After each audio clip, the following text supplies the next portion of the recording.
So last lecture मला वाटतं mountain सुरू केले होते आपण. माउंटन्स तो आपण so depending on the mechanism or the formation how the mountains they develop. So we have the two types of the mountains or the classification according to the development of the mountains. So we have the tectonic mountains and the residual mountains. बरोबर आहे. Tectonic mountains आपल्याला पाहायला भेटतात आणि residual किंवा आपण ज्यांना आपण रेलिक माउंटन्स आपण त्याला म्हणत असतो. सो टेक्टोनिक माउंटन्स म्हणजे नेमकं काय की जे भूपट्टाच्या हालचालींमुळे ते तयार होत असतात. बरोबर आहे. So they are developed due to the tectonic plate movement. बरोबर आहे. आणि मग याच्यामध्ये आपल्याला चार प्रकार आपल्याला पाहायला भेटतात. हे आपण मागच्या लेक्चरमध्ये आपण डिस्कस केलं. The folded mountains are there, then block mountains are there, then mountains of accumulations are there, then the dome mountains are there. आता फोल्डेड माउंटन्स काय असतात? फोल्डेड माउंटन्समध्ये आपण परत दोन प्रकार आपण बघतो की यंग फोल्डेड माउंटन्स असतात आणि ओल्ड फोल्डेड माउंटन्स असतात. बरोबर आहे. आता folded mountains already brief idea आपल्याला आहे की फोल्डेड माउंटन्स कुठे तयार होतात. Where they develop where the two tectonic plates so they converge. बरोबर आहे. ज्या ठिकाणी दोन प्लेट्स एकत्रित येत असतात त्या ठिकाणी ते तयार होत असतात. एक वेगळा प्रकार आपल्याला पाहायला भेटतो ब्लॉक माउंटनचा, ज्याला आपण ठोकळा पर्वत आपण त्याला म्हणतो. So they develop due to the tensile forces when any rock structure. बरोबर आहे. म्हणजे प्लेटमध्ये असलेला कोणताही रॉक स्ट्रक्चर ज्यावेळेला तो तन्यता बलाच्या प्रभावाखाली तो असतो. बरोबर आहे. So when it undergoes the tensile forces or when it is under the influence of the tensile forces the block mountains they develop. त्याच्यानंतर आपण संचित पर्वत किंवा माउंटन्स ऑफ ॲक्युम्युलेशन आपण बघितले होते. Mountains of accumulation means what? So these mountains they develop due to the accumulation of the lava over the surfaces. बरोबर आहे. खूप मोठ्या प्रमाणामध्ये जो की मॅग्मा बाहेर येतो, मग हा जो की लावा बाहेर आलेला आहे तर हा खूप मोठ्या प्रमाणामध्ये तो डिपॉझिट होतो सरफेसवरती आणि मग त्याच्यापासून जो की माउंटन तयार होतो त्याला आपण माउंटन्स ऑफ ॲक्युम्युलेशन किंवा संचित पर्वत आपण त्याला म्हणत असतो. These are also called as volcanic mountains. The next one the dome mountains. Dome mountains आपण बघितलंय. So they develop due to the magmatic intrusion. बरोबर. मॅग्मॅटिक इंट्रुजन म्हणजे नेमकं काय की लास्ट लेक्चरला जसं आपण वेगवेगळे आपण म्हणतो की जे इग्नियस रॉक्स आपण बघितले होते. इग्नियस रॉकमध्ये आपण दोन प्रकार आपण बघितले होते, एक एक्सट्रुझिव्ह आणि इंट्रुझिव्ह. मग इंट्रुझिव्ह इग्नियस रॉक्स जे आपण बघतो ते इंट्रुझिव्ह इग्नियस रॉक वेगवेगळ्या फॉर्म्समध्ये किंवा वेगवेगळ्या शेप्समध्ये तयार होत असतात. बरोबर. इंट्रुझिव्ह इग्नियस रॉकबद्दल आपण बोलतोय. मग इथं आपण बॅथोलिथ, लॅकोलिथ, फॅकोलिथ, लोपोलिथ बरोबर वेगवेगळे आपण बघितले होते. मग बऱ्याच वेळेला काय होतं की हा बॅथोलिथ असेल किंवा लॅकोलिथ असेल, हे काय होतं की पृथ्वीच्या आतल्या भागामध्ये ज्यावेळेला प्रेशर वाढतो त्यावेळेला हे बऱ्याच वेळेला काय करतात की पृथ्वीच्या सरफेसला आतमधून ते वरती ढकलण्याचा प्रयत्न करत असतात. क्लिअर आहे. तो एक तर त्यावेळेला होईल किंवा बरेच वेळेला आपण हे देखील आपण बघतो की रॉक स्ट्रक्चर जे असतात म्हणजे पृथ्वीच्या सरफेस खाली जे काही रॉक स्ट्रक्चर्स असतात तर यांच्यामध्ये खूप साऱ्या भेगा असतात. बरोबर. खूप साऱ्या भेगा असतात. Gaps and cracks are there and in these cracks and the gaps so the many more the gaseous molecules they trapped. बरोबर. तिथे ते ट्रॅप केले जातात.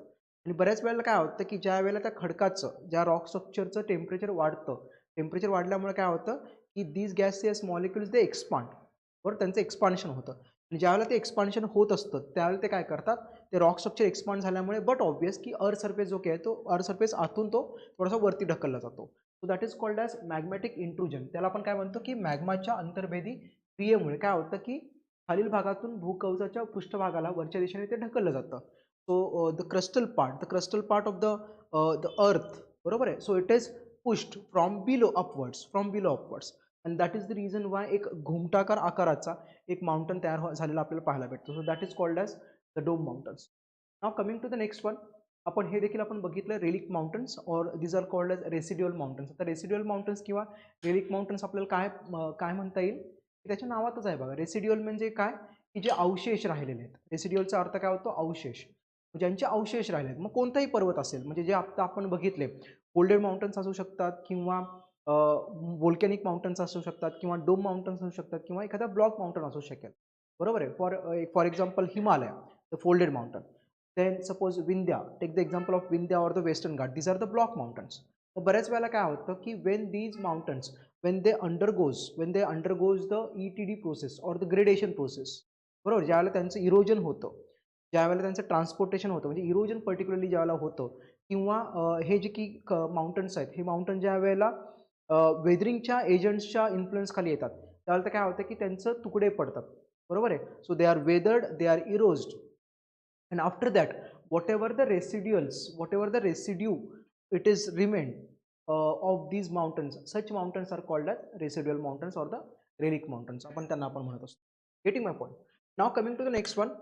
सो माउंटन्स आपल्याला बघायचे आहेत. सो आपण ऑलरेडी माउंटन्स ऑफ अॅक्युमुलेशन आपण बघितलेत, व्होल्कॅनिक माउंटन्स आपण ऑलरेडी बघितलेत, डोम माउंटन्स काय आहेत हे आपल्याला माहिती आहे. बरोबर आहे.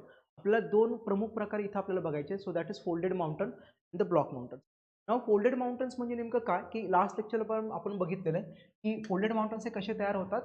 So these are the mountains these are the mountains developed due to these are the mountains developed due to the deposition of the sediments.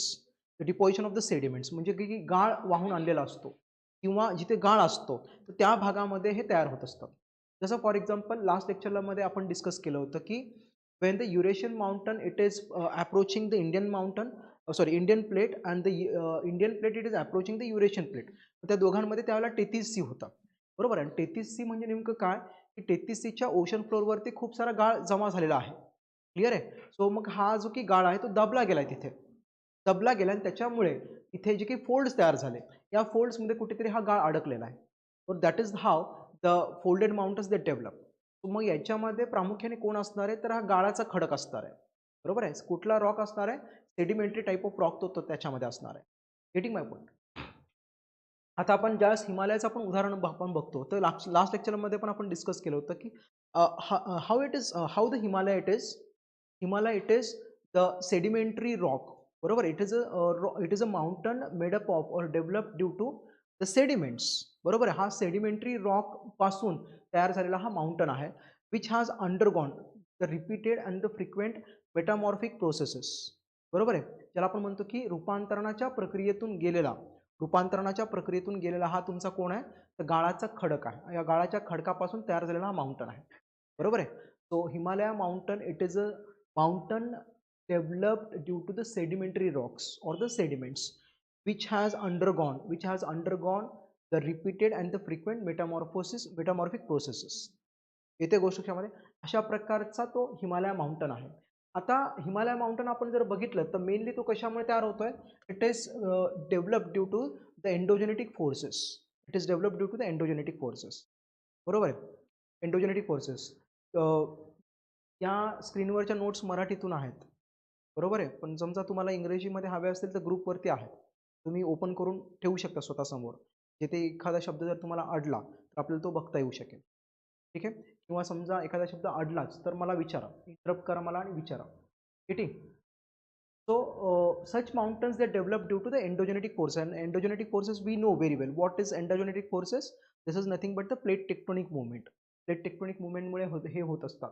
तिथे काय होतं की हे जे काही प्लेट्स असतील किंवा the parts of the plates they undergoes the intense compressive forces. बरोबर आहे. So they undergoes the influence of the intense compressive force. म्हणजे काय, तिथे कंप्रेस केलं जातं.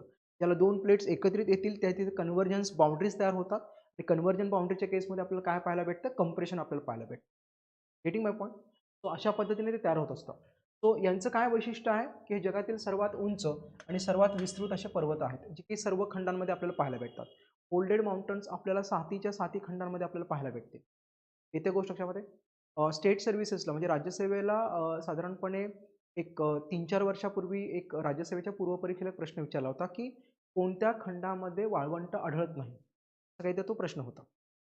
बरोबर. आता मला माहिती आहे तुम्हाला कोणत्या खंडामध्ये वाळवंट आढळत नाही. केस आपल्याकडे 7च खंड आहेत. केस करता येईल.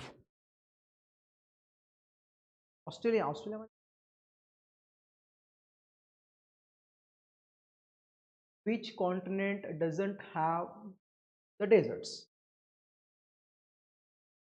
Which one? Antarctica. What is desert? हा मग कोल्ड डेझर्ट असतोच की. Antarctica it is talking about continent ना. ग्रीनलँड कॉन्टिनेंट थोडीच आहे.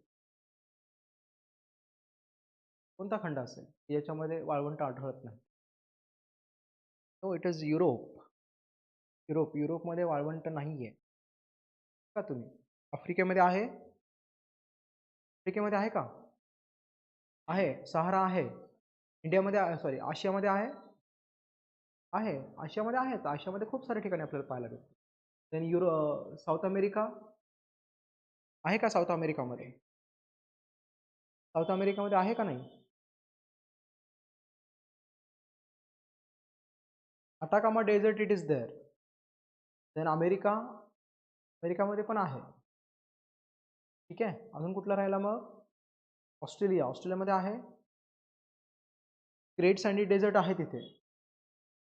अंटार्क्टिका आहे, कोल्ड डेझर्ट. राहतो कुठला मग? युरोप. साऊथ अमेरिका कुठे? साऊथ अमेरिका झालं की आपण अटाकामा सांगितलं ना, साऊथ अमेरिकेमध्ये आहे तो. तो युरोपमध्ये वाळवंट नाही. म्हणजे तसा एखादा प्रश्न इथे पण विचारला जाऊ शकतो की खालीलपैकी कोणत्या खंडामध्ये वलीय पर्वत नाही आहेत? So which of the following continents doesn't have the folded mountains? कोणता असेल तो कॉन्टिनेंट? कोणता कॉन्टिनेंट असेल? कोणत्या कॉन्टिनेंटमध्ये फोल्डेड माउंटन्स पाहायला भेटत नाहीत? कोणता कॉन्टिनेंट असेल? हां, युरोपमध्ये नाही आहे कॉन्टिनेंटल फोल्डेड माउंटन्स. आल्प्स काय? मी सांगतोय तुम्हाला तरी पण तुम्ही अजून विचार करताय. फोल्डेड माउंटन्स सर्व खंडांमध्ये आढळतात. Folded mountains we can observe in each and every continent. प्रत्येक कॉन्टिनेंटमध्ये फोल्डेड माउंटन्स आहेत. असं एकही कॉन्टिनेंट नाही फोल्डेड माउंटन्स नाही आहेत. Clear? Fine. So usually they develop over the continental margins. Where they develop over the continental margins. Continental margins वरती ते डेव्हलप होत असतात. Continental margins. आता कॉन्टिनेंटल मार्जिन्स का? कारण कॉन्टिनेंटल मार्जिन्स हे असे मार्जिन्स आहेत की जिथे आपण काय म्हणतो की दोन प्लेट्स कन्वर्जन्स त्याचं तिथं होत असतं. So both the plates or the two plates they converge over here. ठीक आहे. Take the example of Rockies. Rockies कुठे तयार झालेत? तर उत्तर अमेरिका खंड आणि पॅसिफिक प्लेट, म्हणजे उत्तर अमेरिका, नॉर्थ अमेरिका प्लेट आणि पॅसिफिक प्लेट एकत्रित आल्यामुळे रॉकीज तयार झालेत. क्लिअर? मग हे तयार कसे झालेत? सो त्यांचे जे की स्ट्रक्चर आहे ते कसं आहे? In which direction? North south. Rockies बघा तुम्ही, नॉर्थ साऊथ असा तो पसरलेला आहे. ठीक आहे. Take the example of Andes. Where the Andes they developed where the South American plate and the Pacific plate they converged. बरोबर आहे. मग त्या ठिकाणी देखील ते कसे पसरलेले आहेत? फ्रॉम नॉर्थ टू साऊथ ते पसरलेले आहेत. Getting my point? त्याच्यानंतर आपण जर बघितलं तर अजून एका डिरेक्शनमध्ये पसरलेले असू शकतात. East to west or west to east. बरोबर आहे. त्या पद्धतीने take the example of Alps. Alps कसे पसरलेले आहेत? From west to east. How or why? Because it is the area where the Alps they developed. So it is the area where the three plates they converge. बरोबर, ते three plates ते converge. कोणकोणते plates converge झालेत आल्प्सच्या रिजनमध्ये? Africa it is there, Indian plate it is there and the Eurasian plate. Himalaya पण जो तयार झालेला आहे, हिमालय तयार कुठे झालेला आहे? तिथे इंडियन प्लेट आणि युरेशियन प्लेट एकत्रित आलेले आहेत. क्लिअर? तर त्या ठिकाणी आपल्याला पाहायला भेटतं ते. So how they developed, so in which direction they have been extended from west to east. अशा पद्धतीने त्यांचं एक्सटेन्शन आपल्याला तिथं पाहायला भेटतं. क्लिअर आहे? So now according to the forms or the nature how they develop. ठीक आहे. So we have once again the two types of the folded mountains. We have the two types of the folded mountains. Getting? So the first is the simple folded mountain and the complex folded mountain. आता simple folded mountains म्हणजे नेमकं काय? की त्याच्या नावातच आहे बघा. Simple folded माउंटनचा अर्थ काय होतो? की जिथे फोल्ड्स अगदी सिंपल असतात. ते फोल्ड्स अगदी सिंपल असतात. मग सिंपल म्हणजे नेमकं काय? की सपोज कन्सिडर करूयात की आता फोल्ड्स हे असे तयार होतील. Getting my point? फोल्ड्स हे असे तयार होतील. जसं आपण ट्रान्सवर्स वेव्ज आपण बघतो, हे ट्रान्सवर्स वेव्ह प्रमाणे आहेत. मग ट्रान्सवर्स वेव्ज काय तयार करतात? क्रेस्ट आणि ट्रफ तयार करतात. ते उंचवटे आणि खोलवटे तयार करत असतात. So this is crest part, this is trough, this is crest, this is trough, this is crest and this is trough, like this. बरोबर. आता मला सांगा की हे जे काही फोल्ड्स तयार झालेत याच्यामध्ये क्रेस्ट आणि ट्रफ इझिली ओळखू येतात का नाही? द ओव्हर फोल्ड्स किंवा आपण म्हणतो की up folds and the down folds. हा अप फोल्डचा एरिया आहे, दिस इज डाऊन फोल्डचा एरिया आहे. बरोबर, दिस इज डाऊन फोल्ड. मग इथे इझिली आपल्या लक्षात येतात ज्या ठिकाणी फोल्ड्स किंवा आपण म्हणतो की ज्या अशा फोल्ड्समध्ये आपल्याला अप फोल्ड्स आणि डाऊन फोल्ड्स हे इझिली लोकेट होऊ शकतात. बरोबर आहे. तशा फोल्ड्सना आपण काय म्हणायचं? Simple folded mountains. येते गोष्ट लक्षामध्ये? Usually upfolds they develop into the peaks. हे जे काही अपफोल्ड्स आपण पाहतोय ना, अपफोल्ड जे असतात, अपफोल्डचं रूपांतरण कशामध्ये होतं? पीक्समध्ये. पीक्स म्हणजे काय? शिखर. माउंटनचं एखादं शिखर असेल, मग त्या अपफोल्ड्स नेहमी शिखरांमध्ये त्यांचं रूपांतरण ते होत असतं किंवा ते शिखरं असतात.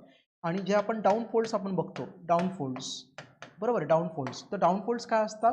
These are the valleys. These are the valleys. Valleys म्हणजे दऱ्यांचा प्रदेश. What do you mean by valley? Valley means what? Downstream. Downstream stream म्हणता येईल. What is valley? is very deep and narrow part, is very deep and narrow part between the two mountains or the two sides of the mountain, the two sides of the mountain. येते गोष्ट दोन mountain किंवा एकाच माउंटनच्या दोन बाजू असतील, मग त्या ठिकाणी तयार झालेला हा खोल खड्ड्यासारखा भाग आहे, बरोबर आहे, very narrow and very deep. तो तशा आपण तसा जो काही भाग असेल त्याला आपण म्हणतो व्हॅली, बरोबर. मग आता खड्ड्यासारखा भाग कुठे तयार झाला आहे? ट्रफच्या एरियामध्ये. ट्रफचा एरिया म्हणजे कोणता? तर डाऊनफोल्ड्स, बरोबर आहे. So the valleys they are the valleys. येते गोष्ट त्यामध्ये व्हॅलीज. बघा, व्हॅलीज पण व्हॅलीजची जी की डेव्हलपमेंट जी होत असते ना, ही वेगवेगळ्या मेकॅनिझम्स थ्रू होत असते. व्हॅलीज बऱ्याच वेळेला आपण काय म्हणतो की it is also develop due to the river action, बरोबर आहे. रिव्हर ज्या वेळेला एखाद्या माउंटनवरनं ती वाहत असते, तर त्यावेळेला ती काय करेल की तिथे क्षरणाचं काम करते, म्हणजे इरोजनचं ती काम करत असते. आणि इरोजनचं काम करून करून ज्या वेळेला डाऊनवर्ड कटिंग ॲक्शन होईल, डाऊनवर्ड कटिंग ॲक्शन झाल्यानंतर त्या माउंटनला चिरत ती व्हायला सुरुवात करेल, बरोबर. ती चिरत व्हायला सुरुवात करते आणि मग एक narrow, very deep and narrow part, बरोबर आहे, एक खोल खड्ड्यासारखा एक खूपच डीप आणि एक नॅरो पार्ट जे तयार होईल तो पण व्हॅलीज असेल, बरोबर आहे. पण हे जे काही व्हॅली तयार झालेत, हे व्हॅलीज कशामुळे तयार झालेत? It is due to the structural mechanism. Structural mechanism means what? त्याला आपण म्हणतो एंडोजेनेटिक फोर्सेस, म्हणजे काय? प्लेट टेक्टोनिक मुवमेंटमुळे हे झालेले आहेत. इथं कंप्रेशनमुळे हे तयार झाले आहेत. येते का गोष्ट लक्षामध्ये? कंप्रेशन कसे तयार होतात? जसं आपण मागच्या लेक्चरमध्ये आपण डिस्कस केलं होतं की बाबा पिण्याच्या पाण्याची एक प्लास्टिकची बॉटल आहे, ती समजा पाणी म्हणजे रिकामी बॉटल ज्यावेळेस आपण कंप्रेस करतो, बरोबर, आपण क्रश करतो की नाही, आणि क्रश करत असताना काय तयार होतात? तर अशाच प्रकारे तुमचे अपफोल्ड्स आणि डाऊनफोल्ड्स तयार होतात, बरोबर आहे. आता मला सांगा की मग इथं रिव्हरच्या ॲक्शनमुळे झालंय का? हे नाही, ते कंप्रेशनमुळे झालं. आणि कंप्रेशन कशामुळे होतंय? Due to the plate tectonic movements, बरोबर, भूपट्टाच्या हालचालींमुळे ते होत आहे. मग व्हॅलीज हे वेगवेगळ्या प्रकारे तयार होऊ शकतात. मग इथं जे काही व्हॅलीज तयार होतील, इथे जे काही पीक्स तयार होतील, हे कोणामुळे तयार झालेत? It is due to the structural mechanism. Structural mechanism it is nothing but the compression forces. And compression forces it is caused due to the compression, it is caused due to plate tectonic movement. Getting my point? So मग अपफोल्ड्स काय तयार झाले? Peaks. डाऊनफोल्ड्स कशामध्ये तयार झाले? हां, ते कशामध्ये कन्वर्ट होतील? तर त्या व्हॅलीजमध्ये. इथे गोष्ट कशामध्ये? आता जे काही अपफोल्ड्स तयार झालेत आणि आता जिओग्राफीमध्ये आपण एक स्पेसिफिक शब्द आपण वापरलेत. So upfolds are called as anticlines. अपफोल्ड्सना आपण काय म्हणतो? अँटिक्लाइन्स आपण म्हणतो. आणि आपण काय म्हणतो? अँटिक्लाइन. आणि जे की डाऊनफोल्ड्स आहेत यांना आपण म्हणतो सिनक्लाइन. आणि आपण काय म्हणतो? Syncline. Getting my point? So these two words are very important. Anticlines. Upfold जे आहेत त्यांना आपण काय म्हणतो? अँटिक्लाइन्स आपण म्हणतो. See these are the anticlines. हा अँटिक्लाइन अपफोल्ड. आणि जे की डाऊनफोल्ड्स आहेत त्यांना आपण काय म्हणायचं? सिनक्लाइन आपण त्याला म्हणतो. त्याला आपण सिनक्लाइन आपण त्याला म्हणतो. Getting my point? C this is how the compressive forces it is influencing over the rock structure. आणि त्याच्यामुळे काय झालंय? इथे कंप्रेशन तयार झालंय, बरोबर आहे. आणि त्याच्यामुळे काय तयार झालंय? Upfolds, anticlines and the downfolds, synclines. Getting my point? मग ज्याही ठिकाणी आपल्याला अँटिक्लाइन्स आणि सिनक्लाइन्स हे इझिली ऑब्झर्व करू शकतो आपण, क्लिअर आहे, पीक्स आणि व्हॅलीजच्या स्वरूपामध्ये, मग तसे फोल्डेड माउंटन्सला काय म्हणायचं आपण? Simple folded mountain. येते गोष्ट कशामध्ये? हे क्लिअर आहे? इथं जे काही फोल्ड्स आपण पाहतो, these are like wave like pattern. Wave like पॅटर्नमध्ये आपल्याला फोल्ड्स पाहायला भेटते लाईक दिस. मग आता हे जे काही आपण जे काही सिम्पल फोल्डेड माउंटन्स आपल्याला पाहायला भेटतात, हे युजली बघा आपल्याला कुठे पाहायला भेटतील? रॉकीजमध्ये चांगल्या प्रकारे पाहायला भेटतील. इवन अँडीजमध्ये आपल्याला चांगले पाहायला भेटतील. इवन युरोपमध्ये जे काही आल्प्सच्या माउंटन रेंजेस आहेत त्या ठिकाणी काही प्रमाणामध्ये आपल्याला इथे चांगल्या प्रकारे पाहायला भेटतील. जसं आपण ज्युरा माउंटनचं आपण उदाहरण आपण घेतोय, the Jura mountain in the areas of the France and the Switzerland. त्या ठिकाणी जो की ज्युरा माउंटन आहे, it shows the simple folded mountain. Rockies आणि अँडीजमध्ये टिपिकली आपल्याला सिम्पल फोल्डेड माउंटन्स आपल्याला पाहायला भेटतात. Getting my point? हे लक्षात येत आहे? Now this is the one type, the simple folded mountain. Now the next type, it is called as complex folded mountain. Is called age complex folded mountain. तिथे आता बघा मला सांगा की इथं पण फोल्ड्स तयार होतील, बरोबर आहे, इथं पण फोल्ड्स तयार होतील, but when such folds they develop, so they undergoes the intense compressive forces. They undergoes the intense compressive forces. म्हणजे खूप अतितीव्रतेच्या कंप्रेशन्स तिथे होतील, बरोबर. म्हणजे गरजेपेक्षा जास्त कंप्रेशन्स तिथे झालेले आहेत. गरजेपेक्षा जास्त कंप्रेशन जिथे तयार होतील तिथे काय तयार होतील, there is a development of the overfolds. There is a development of the overfolds. See this is the example of development of ओव्हरफोल्ड्स.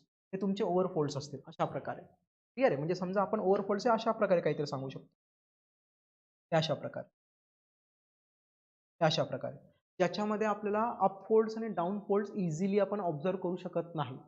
इथं पण अपफोल्ड्स तयार होतील, इथे पण डाऊनफोल्ड्स तयार होतील, but most of the times the upfolds they seem to be penetrated in the downfold area, बरोबर आहे. and the downfold areas they seem to be penetrated into the upfold area.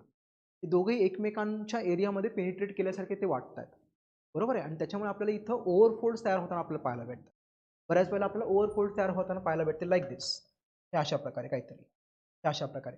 मग इथं आपल्याला इझिली आपण peaks आणि valleys हे आपण observe करू शकत नाही, बरोबर आहे. अपफोल्ड्स आणि डाऊनफोल्ड्स इझिली ऑब्झर्व करता येत नाही. अँटिक्लाइन्स आणि सिन्क्लाइन्स इझिली ऑब्झर्व करता येत नाही. मग असे जे काही फोल्ड्स असतील त्यांना आपण काय म्हणणार, तर कॉम्प्लेक्स फोल्डेड माउंटन, मिश्र वरीचे पर्वत आपण त्यांना म्हणणार मराठीमध्ये. Getting my point. सो अशा प्रकारे जे काही ओव्हरफोल्ड्स तयार होतील किंवा जे काही कॉम्प्लेक्स फोल्ड्स तयार होतील यांना आपण म्हणतो नॅप. यांना आपण काय म्हणतो, नॅप. आता याच्यामध्ये जर तुम्ही बघत असाल तर मला सांगा की अपफोल्ड कोणता किंवा डाऊनफोल्ड कोणता हे इझिली सांगता येत नाही आपल्याला, बरोबर आहे. आता समजा इझिली आपण समजा सिंपल फोल्डेड माउंटन्स आपण बघितले होते हे अशा प्रकारे, याच्यामध्ये आपल्याला अपफोल्ड्स आणि डाऊनफोल्ड्स इझिली सांगता येतात. पण इथं जर आपण बघितलं तर बघा हा फोल्ड हा पूर्णपणे अपफोल्ड वाटत नाहीये, हा डाऊनफोल्ड आपण जर बघितला तर पूर्णपणे डाऊनफोल्ड वाटत नाहीये, बरोबर. म्हणजे काय की एकमेकांच्या एरियामध्ये कुठेतरी ते पेनिट्रेट झाल्यासारखे दिसतं अशा प्रकारे, ओव्हरलॅप झालेले आहेत, बरोबर आहे. सो ओव्हरलॅपिंग तिथं जास्त आपल्याला पाहायला भेटतं. Getting my point. आता ओव्हरलॅपिंग कुठे जास्त चांगलं पाहायला भेटेल आपल्याला, की जिथे इंटेन्स कंप्रेसिव्ह फोर्सेसचा आपण म्हणतो की तिथे इन्फ्लुएन्स आपल्याला पाहायला भेटतो. आणि हे युजली कुठे पाहायला भेटतात, wherever the two continental mountains they converge against each other. येत्या गोष्टीच्यामध्ये दोन कॉन्टिनेंटल प्लेट्स ज्यावेळेला कन्वर्ज होतील, मग इथं आपण कुठे पाहू शकतो, हिमालयाजमध्ये. इथे युरेशियन प्लेट आणि Indian plate, so they converge against each other. मग त्या केसमध्ये आपल्याला कॉम्प्लेक्स फोल्डेड माउंटन्स आपल्याला चांगल्या प्रकारे आपल्याला पाहायला भेटतात. येते गोष्ट लक्षात, हे क्लिअर आहे. So how they develop due to the intense compressive forces. कशामुळे तयार झाले, due to the intense compressive forces, अतितीव्रतेच्या संपीडन बलाच्या प्रभावाखाली ते आलेले आहेत. क्लिअर आहे. सो मग अशा गुंतागुंतीची जी की रचना असेल त्याला आपण काय म्हणणार, नॅप. त्याला आपण नॅप म्हणणार. येते गोष्ट हा शब्द लक्षात ठेवा, नॅप. कारण एकदा स्टेट सर्व्हिसेसला एकदा हॉर्स्ट अँड ग्रॅबन बद्दल प्रश्न विचारलेला आहे. हॉर्स्ट अँड ग्रॅबन ते आपल्याला ब्लॉक माउंटनमध्ये आपल्याला दिसेल ते. So the horst and graben these are the terminologies related to the block mountains. अशाच प्रकारे एखादा नॅप हा एक येऊ शकतो. असा एक सरळ सिंपल एक समजा प्रश्न विचारला जाऊ शकतो, वन लाइनर, की most of the times we read or we hear about the nappe in geography. This word it is related to, बरोबर आहे. मग डेझर्ट, फोल्डेड माउंटन्स, बरोबर, किंवा वेगवेगळे समजा काही समजा जॉग्राफिकल तुमच्या अजून काही कन्सेप्ट देतील त्याच्याबद्दल असतील बाबा, ते आपल्याला तिथे म्हणजे ते ओळखता यायला पाहिजे. So nappe it is related to the complex folded mountain. Getting my point. कशामुळे तयार झालेत हे, due to the powerful horizontal compression. Clear, where we can observe the overfolds. तिथे ओव्हरलॅपिंग झाले, ओव्हरफोल्ड तिथे तयार झालेले आहेत. Getting my point. आता मग पीक्स आणि आता बघा, आता एकतर हिमालयाचं वैशिष्ट्य कसं आहे, वैशिष्ट्य कसं आहे, what is the speciality of the Himalaya. एकतर हा सेडिमेंटरी रॉकने तयार झालेला आहे, which has undergone the frequent and repeated the Metamorphosis process, बरोबर आहे. दुसरी महत्त्वाची गोष्ट काय, की हिमालया खूप उंच आहे. तिथे आपण बघितलं तर most of the parts of the Himalayas they are in the frozen state, बरोबर. They are in the frozen state, कारण तिथे हिमवृष्टी किंवा स्नोफॉल तेवढा जास्त होत असतो. आता मग या अशा केसेसमध्ये आपल्याला पीक्स आणि व्हॅलीज हे इझिली डिस्टिंग्विश करता येत नाही. इझिली आपण डिमार्केट आपण करू शकत नाही आपण. का? एकतर यांचं काय की ओव्हरफोल्ड्स आहेत आणि ओव्हरफोल्ड असल्यामुळे क्रेस्ट कोणता, ट्रफ कोणता, अपफोल्ड कोणता, डाऊनफोल्ड कोणता हे आपल्याला इझिली आपण डिस्टिंग्विश आपण करू शकत नाही. आणि त्यातल्या त्यात काय झालंय की स्नोफॉल पण इथं खूप जास्त होतोय. त्याच्यामुळे जोपर्यंत स्नो पूर्णपणे निघून जाणार नाही तोपर्यंत आपण इझिली डिमार्केट करू शकत नाही किंवा इझिली आपण डिस्टिंग्विश करू शकत नाही की पीक एरिया कोणता आणि व्हॅली एरिया कोणता. And that is the reason why the mountains like Himalaya they are very hard to climb. येते गोष्ट लक्षामध्ये, जे माउंटेनियर्स असतात त्यांना पण तुम्ही बघा की सगळ्यात अवघड जर कुठला जर असेल तर हिमालय सांगतात ते. Why it is so? कारण इथे अपफोल्ड्स कोणते, डाऊनफोल्ड्स कोणते हे इझिली डिस्टिंग्विश आपल्याला करता येत नाही. Getting my point? So is it clear? आणि मग ते कधी होऊ शकतात की ज्या वेळेला त्यांच्यावरचा बर्फ निघून जाईल, त्यांच्यावरचा बर्फ निघून जाईल त्याच वेळेस ते करू शकतो आपण. म्हणजे युजली आपल्याला कधी करता येईल? मग समर सीझनमध्ये किंवा ज्यावेळेला आपण म्हणतो की इरोजनच्या प्रोसेसेसमुळे बर्फ पूर्णपणे निघून जाईल, नद्यांच्या इरोजन प्रोसेसमुळे तो भाग एक्सपोज होईल, मग त्याच वेळेला आपल्याला हे इझिली आपण डिमार्केट आपण करू शकतो ते. Getting my point? So is it clear? So Himalaya it is a kind of the complex folded mountain. It is not a simple folded mountain. Getting my point? वेगवेगळे आपण बघा फोल्डेड माउंटन्सबद्दल देखील एखादा प्रश्न जर आला प्रिलिम्सला पर्टिक्युलरली तर वेगवेगळे 3-4 स्टेटमेंट ते देतील. त्याच्यामध्ये एखादं स्टेटमेंट असं असू शकतं की बाबा Himalaya is a simple folded mountain. So it is incorrect one. It is incorrect one. हे लक्षात येतंय? Fine. Now the period in which the folded mountains they develop according to or based on that we have again the two types of the mountains or the two types of the folded mountains. त्यांची जी की निर्मिती आहे ती निर्मिती कधी झाली याच्यावरती आधारित राहून परत आपण दोन प्रकार आपण बघत असतो. कोणकोणते प्रकार आहेत? So the first one that is the young folded mountain, young and the old folded mountain. So it is old, it is not cold, it is old. It is old folded mountain. Clear? मग आता हे कधी तयार झालेत? Young folded mountains they developed few million years back. बरोबर आहे, गेल्या काही दशलक्ष वर्षांमध्ये ते तयार झालेले आहेत, गेल्या काही दशलक्ष वर्षांपूर्वी. मग आता दशलक्ष वर्ष कितीचे आहेत? हे साधारणपणे 40-50 दशलक्ष वर्षांपूर्वी. So they developed before 40 to 50 million years ago. ठीक आहे, म्हणजे आजपासून 40 to 50 मिलियन इयर्स पूर्वी ते तयार झालेले आहेत. That is the reason Y they are called as young folded mountain. Clear? म्हणजे 40 ते 50, 40 किंवा 50 या फिगरला 10 लाखाने आपल्याला मल्टिप्लाय करावं लागेल. तेवढे जे काही वर्ष असतील तेव्हा ते तयार झालेले आहेत आणि म्हणून आपण यांना काय म्हणतो? यंग फोल्डेड माउंटन त्यांना आपण म्हणतो. मग विचार करा की मग ओल्ड फोल्डेड माउंटन्स कधी तयार झाले असतील? So they developed before hundreds of million years ago. They developed before hundreds of million years. Getting my point? So त्याच्यामुळे आपण त्यांना काय म्हणतोय?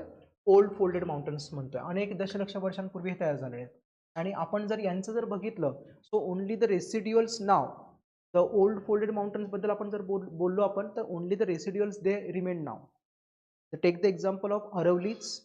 बरोबर, take the example of Aravalli असेल किंवा ॲपॅलेशियन माउंटन असेल, हे सगळे माउंटन्स बघून घ्यायचे आहेत आपल्याला कुठे कुठे आहेत. पण काय माहिती आहे का, UPSCने आता 2025ला एक प्रश्न विचारला, त्याच्यामध्ये एक त्यांनी टेबल दिलेला होता. या टेबलमध्ये 3 कॉलम्स होते. एका कॉलममध्ये नाव होतं माउंटनचं, एका कॉलममध्ये तो कुठल्या प्रकाराचा आहे, तो फोल्डेड माउंटन आहे किंवा तो ब्लॉक माउंटन आहे, तशा प्रकारे त्यांनी ते विचारलेलं होतं. आणि तो कोणत्या रिजनमध्ये आहे किंवा कोणत्या कंट्रीमध्ये आहे असं त्यांनी विचारलं होतं. And how many pairs of these, ठीक आहे, दे आर करेक्ट वन, असं त्यांनी प्रश्न विचारला होता. आता ते असं नाही विचारत आहे which of the above pairs are correctly match or correct or incorrectly match, असं ते विचारत नाही आहेत. How many pairs they are correct असं विचारतायत. आता किती पेअर्स करेक्ट आहेत असं विचारतायत. Getting my point? सो मग आपल्याला यांची कुठली उदाहरणं आपल्याला पाहायला भेटतील? ॲपॅलेशियन. वेर इज ॲपॅलेशियन? ॲपॅलेशियन माउंटन कुठे आहे? It is in North America continent, Appalachian mountain. Then where is Ural? Ural कुठे आहे? Ural it is in Eurasia. युरेशियामध्ये आहे तो. बरोबर आहे, एक्झॅक्टली एशिया आणि युरोपच्या मध्ये आहे तो उरल. ठीक आहे. त्याच्यानंतर अरवलीज. वेर इज अरवली? अरवली कुठे आहे? इंडियामध्ये, राजस्थान, विंध्या, मध्य प्रदेश. बरोबर, हे सगळे कोण आहेत? These are the old folded mountains. Clear. हे विंध्याचं थोडंसं हे कॅन्सल करा, it is not folded mountain. No, ranges and mountain, it is not one and the same. Ranges means what? It is a chain of mountain. It is a chain of mountain. एक mountain असेल त्याची chain असेल, so that is range, त्याला आपण range म्हणतो. Clear. That is difference between range and the mountain. Aravalli range इथं आपण काय बघतो की वेगवेगळे माउंटन्स आहेत तिथे, वेगवेगळ्या माउंटन्सवरती वेगवेगळे पीक्स तिथे असू शकतील. बरोबर. For example, take the example like Guru Shikhar किंवा अबू. बरोबर. अबू हिल्स आपण त्याला म्हणतो आणि अबू पीक पण आहे. So Abu hill, Abu peak it is in on the Abu hills. Abu hill हा एक माउंटन झाला. ठीक आहे. गुरु शिखर हा वेगळ्या माउंटनवरती आहे. Getting my point. So this is range. Like take the example of Himalaya. हिमालयामध्ये पण आपण वेगवेगळे रेंजेस आपण पाहतो. Like Shivalik range is there, then lesser Himalaya is there, greater Himalaya is there, trans Himalaya is there. ठीक आहे. These are the ranges. तिथं मग आपल्याला वेगवेगळे आपल्याला माउंटन्स आपल्याला पाहायला भेटतात. प्रत्येक माउंटनवरती वेगवेगळे पीक्स आहेत. Like Mount Everest is there, Kanchenjunga is there, Nanda Devi it is there. ठीक आहे. नंगा पर्वत इज देअर. असे वेगवेगळे पीक्स आपल्याला पाहायला भेटतील. Getting my point. Fine. So हे फक्त करेक्ट करून घ्या. इथून विंध्य आपल्याला कट करायचं. Vindhya it is not a folded mountain. Clear. Fine. So अजून काय आपण बघतो की यंग फोल्डेड माउंटन्स अजून एक आपण काय बघतो की so they still continue to grow. म्हणजे यांची ग्रोथ अजूनही चालू आहे. यांची ग्रोथ मात्र आता कमी झालेली आहे. यांची ग्रोथ आता तेवढी होत नाहीये. इन्स्टेड त्यांच्यावरती इरोजनचे ॲक्शन्स खूप जास्त होत आहेत. Take the example of Aravalli. Aravalli it is आपण म्हणतो की it is more expose to the erosion action caused by mainly the wind. वाऱ्यांच्या क्षरणाच्या प्रभावाखाली ते जास्त आहे. That is the reason why the erosion process is more than their growth. येते गोष्ट लक्षामध्ये. आणि त्याच्यामुळे आपण काय म्हणतो की यांची ग्रोथ ही कमी झालेली आहे. And instead so they are now eroding. त्यांचं क्षरण तिथे होते. म्हणजे नेमकं काय, क्षरण जर झालं, इरोजन जर झालं तर राहणार काय मग? तर काय राहील? फक्त आपल्याला काय पाहायला भेटतात? फक्त तर रेसिड्युअल्स पाहायला भेटते. आणि अरवली जर तुम्ही बघितलं तर अरवली खूप साऱ्या ठिकाणी तो तुटलेला दिसतो आपल्याला. बरोबर आहे. So it is broken now. Fine. Then यांच्याबद्दल आपण जर बघितलं so they are more higher in their heights than these the old folded mountains. Clear आहे. अरवलीपेक्षा काही विचारायचं? अरवलीपेक्षा आपण जर बघितलं हिमालयापेक्षा अरवलीची उंची जास्त नाहीये. क्लिअर. सो यांची उंची जास्त असणार, यांची उंची तुलनेने कमी असणार. का उंची कमी असेल? कारण त्यांचं आता इरोजन खूप मोठ्या प्रमाणामध्ये झालेलं आहे. त्याच्यामुळे त्यांची हाईट कमी आहे. Then so these have the pointed peaks. So this is like suppose हे हायटेड पण आहेत आणि त्यांचे पॉइंटेड पिक्स असतील like this. So this is how the peak. हा पीक जर बघितला तुम्ही कसा आहे, तो पॉइंटेड पीकचा आहे. ठीक आहे. आता यांची कशी असेल? यांची हाईट कमी असेल, त्यांचे पिक्स कसे असतील? हे असे rounded. These are somewhat having the rounded peaks. तुमचे राऊंडेड पिक्स असतील.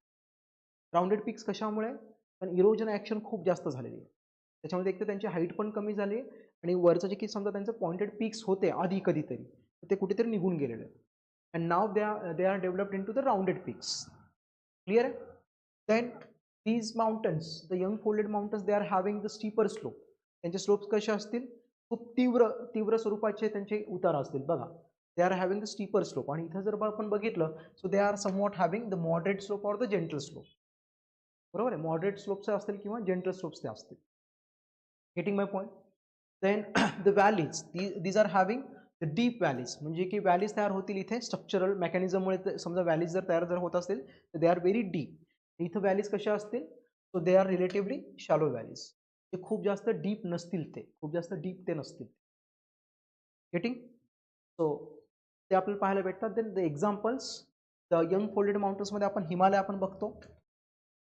Wien Himalaya it was developed or when the Himalaya started to develop around 50 million years ago. या आजपासून 50 दशलक्ष वर्षांपूर्वी हिमालयाची निर्मिती ती सुरू झालेली आहे. Getting my point. So Himalayas, then Andes असतील, रॉकीज असतील, आल्प्स असतील. These are the examples of the young folded mountain. Getting my point. तर नेहमी लक्षात ठेवायचं, यंग फोल्डेड माउंटन्स हे युजली आपल्याला कुठे पाहायला भेटतील? Exactly at the convergence of the two plates. बरोबर आहे. सॉरी, जसं आपण रॉकीचं उदाहरण आपण बघतोय, रॉकीजमध्ये कुठले प्लेट्स कन्व्हर्ज होत आहेत? North American plate and the Pacific plate. Andes, south American plate and the Pacific plate. Getting my point. जर आपण आल्प्स जर बघितलं तर आल्प्स कुठे, युरेशिया अँड आफ्रिका. हिमालय जर बघितलं तर इंडिया अँड युरेशिया. हे प्लेट्स कन्वर्ज होतात. येते गोष्ट त्याच्यामध्ये. आता तेच समजा तुम्ही अरवली जर बघितलं तर अरवली कुठे तयार झालेत? अरवलीज हे एक्झॅक्टली कन्व्हर्जन्स पॉईंटवरती नाही आहेत. ते अरवलीज कुठे तयार झालेत? हे प्लेटच्या आतमधल्या भागामध्ये कुठेतरी तयार झाले. येते का गोष्ट लक्षामध्ये? No, these are not the complex. प्लेटच्या आतमध्ये इंट्राप्लेट रिजन बरोबर आहे. म्हणजे फॉर एक्झाम्पल समजा हा इंडियन प्लेट आहे आणि समजा हा युरेशियन प्लेटकडे तो चाललेला आहे. सपोज इकडे युरेशियन प्लेट असेल, हा युरेशियन प्लेट. हिमालय कुठे तयार झाला आहे? तर हिमालय एक्झॅक्टली या बाउंड्रीवरती तयार झाला आहे. हा युरेशिया आणि Indian plate. Getting my point. या बाउंड्रीवरती तयार झालं. अरवली इथे आहेत का? नाही, अरवली थोडीशी आतमधल्या भागामध्ये समजा इथे असतील. So this is called as intraplate region. येते गोष्ट, प्लेटच्या आतल्या भागांमध्ये तो तयार झालेला आहे. क्लिअर? त्याच्यामुळे आपण काय म्हणतो की ते कन्व्हर्जन साईट पासून ते थोडेसे लांब आहेत. त्याच्यामुळे त्यांची ग्रोथ कंटिन्युअस होत नाहीये. येते गोष्ट लक्षामध्ये? हे क्लिअर आहे? त्यांची ग्रोथ हा, विंध्य ऍक्च्युली ब्लॉक माउंटन येतो की नाही, माझ्याकडनं ते तिथे मेन्शन झालंय. विंध्य ब्लॉक माउंटन आहे. Vindhya it is not a folded mountain. Clear आहे? फाईन. सो हे कळतंय. देन जर आपण जर बघितले ओल्ड फोल्डेड माउंटन्स, तर Appalachian it is there. Where is Appalachian? Appalachian एकदा ओपन करा, ॲटलास ओपन करा, ॲपॅलेशियन बघा. नाही आणला? कोणीच नाही आणला? Very good. So Appalachian it is the old folded mountain. Then Ural कुठे आहे? It is exactly in the middle of Eurasia and Asia, sorry Europe and Asia. Exactly मिडलमध्ये आहे तो उरल. त्याच्यामुळे तो पण कुठे आहे? तर कन्व्हर्जन साईटपासून तुलनेने तो लांब आहे. Even Appalachian it is somewhat more farther than the convergence site, from the convergence site. आणि त्याच्यामुळे आपल्याला ते जुने वले पर्वत आपल्याला पाहायला भेटतात जिथं त्यांची इरोजनची ऍक्शन तिथे जास्त होती. Getting my point? Then coming to the next one, the characteristic features of the folded mountains. So हा जो काही आस्पेक्ट आहे, हा आस्पेक्ट आपल्या मेन्सच्या दृष्टिकोनातून खूप महत्त्वाचा आहे. ठीक आहे, विचारू शकतात की what do you understand by the folded mountains? Discuss in detail the mechanism of the Himalaya formation with the characteristics of the folded mountains. असा एखादा 15 मार्काला आपल्याला प्रश्न विचारला जाऊ शकतो. ते वली पर्वत म्हणजे नेमकं काय? ठीक आहे, हे सांगून हिमालय पर्वताची निर्मितीची चर्चा करा.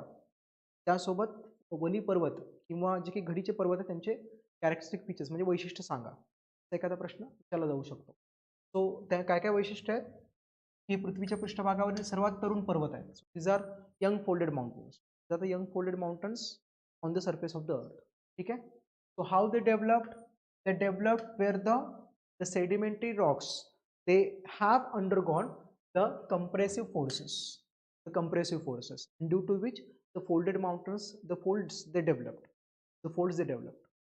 Clear? Then बट ऑब्वियस आहे की सेडिमेंटरी रॉक्स पासून बनलेले असल्या कारणाने काय होईल, आपल्याला त्या फोल्डेड माउंटनच्या एरियामध्ये आपल्याला आपण काय म्हणतो की कलेक्टेड किंवा अॅक्युमुलेटेड हा सेडिमेंट आपल्याला पाहायला भेटेल. बरोबर. In folded mountain areas we can observe the accumulated sediments, the very deep accumulated sediments. आणि मग यांची जी डेप्थ आहे ती डेप्थ कुठपर्यंत असू शकते, तर 12,000 मीटरपेक्षाही जास्त त्यांची डेप्थ असू शकते. म्हणजे एवढ्या खोलामध्ये तो सेडिमेंट अडकलेला आहे. येते गोष्ट त्यामध्ये 12,000 तुम्ही कसं बघणार 12,000 डीप असेल का? 12,000 मीटर किंवा त्याच्यापेक्षा तो डीप असू शकतो का तो सेडिमेंट्स? ते सेडिमेंट जे काही कलेक्टेड झालेले आहेत किंवा कलेक्शन त्यांचं झालेलं आहे, भेटू शकतं असं? कसं? आपण लिहिलंय म्हणून? मग कसं? हां, येस, एक्झॅक्टली. पर्वतांच्या उंचीवरून आपण त्याचा अंदाज लावू शकतो ना. Take the example of Himalayas. तर हिमालयाचं एक ॲव्हरेज आपण जर उंची जर बघितलं, इट इज 6,000 7,000 मीटर्स आहेच की, का नाही आहे? बरोबर आहे. मग त्या पीकपासून आपण कुठे येणार? आपण सी लेवलपर्यंत येणार अगोदर. मग सी लेवलपर्यंत आपण किती डेप्थ आपण कव्हर केली? 6,000 7,000 मीटर. आणि तिथून पुढे आपल्याला कुठपर्यंत जायचं आहे? ओशन फ्लोअरपर्यंत. ओशन फ्लोअरपर्यंत जायचं आहे. ओशन फ्लोअरपर्यंत का बरं जातोय आपण? सांगा, ओशन फ्लोअरपर्यंत का जातोय? कारण हा जो की गाळ आलेला आहे तो त्या ओशनकडनंच आलेला आहे ना, का नाही? आता हिमालयाज आपण जर बघितलं तर हिमालयाज तयार होत असताना कोणत्या ओशन किंवा सीचा किंवा कोणत्या ओशनचा गाळ तिथे अडकलेला आहे? 33 सीचा गाळ अडकलेला आहे, का नाही? बरोबर आहे. आणि ऑन एन एव्हरेज आपण ओशन फ्लोअरचा आपण डेप्थ आपण बघतो. सी लेवलपासून किती डेप्थपर्यंत असते ओशन फ्लोअर? किती डेप्थपर्यंत असते? 5 to 6,000 मीटर्स. हे 5 ते 6 किलोमीटर असतेच की नाही? बरोबर आहे. म्हणजे वरती 6 किलोमीटर आपण उंची मोजली आपण. आणि म्हणजे माउंटनच्या पीक पासून तर ते सी लेवलपासून आपण 5,000-6,000 7,000 आपण मोजलं आहे ऑलरेडी. क्लिअर. आणि तिथून मग आपण परत डेप्थपर्यंत ज्यावेळेस आपण जातो त्यावेळेस ते पुन्हा 5,000-6,000 5-6 मीटर तेवढं परत भरता येते, का नाही? मग किती झाले टोटल? झालेच की 11,000 12,000 मीटर ते झालेच की. बरोबर आहे. म्हणजे काय की 12,000 मीटरपेक्षाही जास्त डेप्थमध्ये ते गाळ तो आपल्याला पाहायला भेटू शकतो. गेटिंग? सो हे लक्षात येतंय?